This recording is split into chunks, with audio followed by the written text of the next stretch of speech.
नमस्ते। क्या आप एक योगा प्रोफेशनल हैं? अगर हाँ, तो आप कौन सी कैटेगरी में आते हैं? प्रोफेशनल्स जो एक सस्टेनेबल इनकम अर्न कर रहे हैं, जिनका मार्केट में अच्छा ब्रांड सेट है,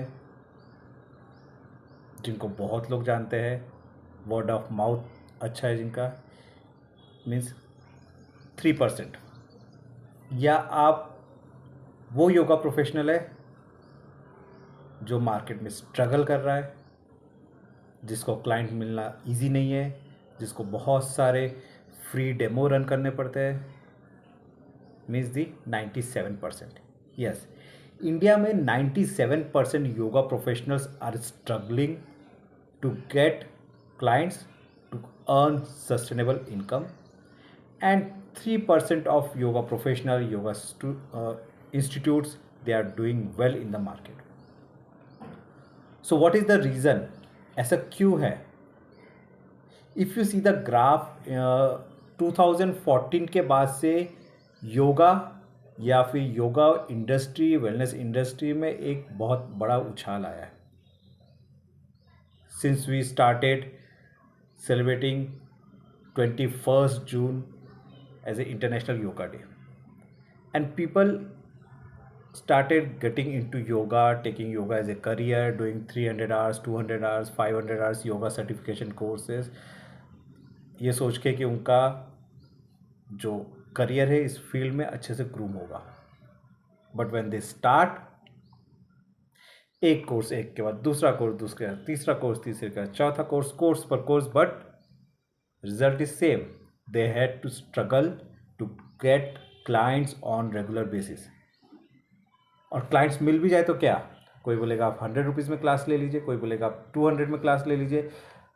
आपका जो बेस वैल्यू आपने सेट किया है कि I will take class for 2000 rupees और I will set take class for 1000 rupees, उसका कोई मायने नहीं रहता.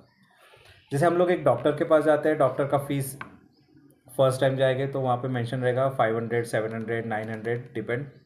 बट यहाँ पर you are not the person who will set the fees, mostly it's the client. अगर आप उनको बोलेंगे 1200 रुपीज़ है तो बोलेंगे प्लीज़ 1000 ले लीजिए, वो टीचर तो 1000 ले रही है, वो टीचर तो 500 ले रही है, तो प्लीज़ आप उतना ले लीजिए.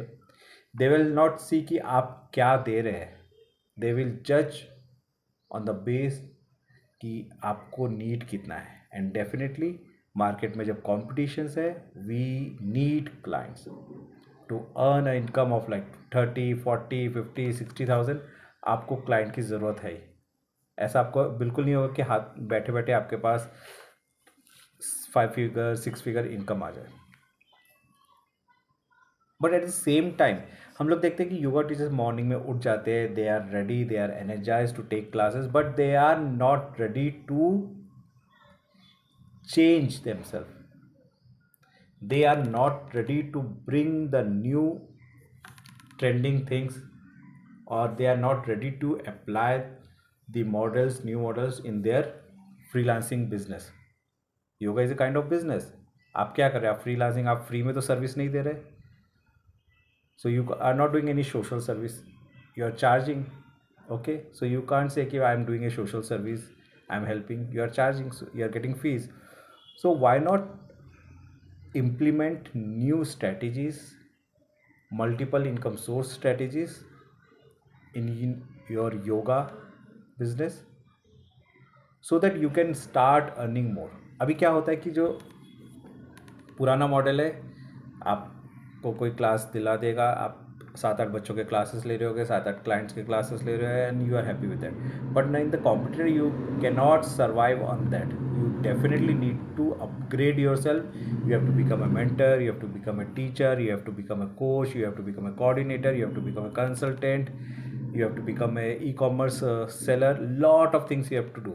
Then only आपका जो इनकम है 10 से 20, 20 से 50, 50 से 1 lakh monthly you will grow, and you can have a sustainable source of income.